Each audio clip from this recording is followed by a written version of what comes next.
Cancer পেশেন্টদের জন্য যে হেয়ার ডোনেশন করা যায় সেটা আমি যখন থেকে জানতে পেরেছিলাম, এটা আমার বাকেট লিস্টে ছিল। আমি প্রথমবার হেয়ার ডোনেশন করি 2022-এ, আর সেকেন্ড টাইমের কোনো প্ল্যান আমার ছিল না। তবে যেহেতু বিয়ের পরে 1 বছর চুল কাটা যায় না, তার জন্য আমার চুলটা অনেকটাই বড় হয়ে গেছিল। অনেকদিন ধরেই আমি চুলটা কাটবো ভাবছিলাম, তবে মাঝখানে বেশ কয়েকদিন হলো আমার হেয়ার ফল অনেকটা কম হয়েছিল, তাই চুলটার প্রতি মায়া কাটাতে পারছিলাম না, তাই একটু দেরি হয়ে গেল।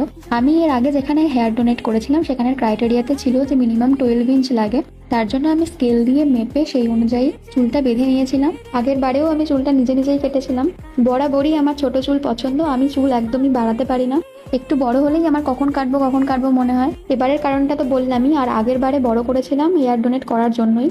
তখন ব্লগ করতাম না, তাই সেই ভিডিওগুলো ফোনেই রয়ে গেছে, এখনো পর্যন্ত শেয়ার করা হয়নি। চুলটা কাটার পর আমার টাচ করতে এত ভালো লাগছিল, এতদিন পর আবার সেই ছোট চুল ফিরে পেয়েছি।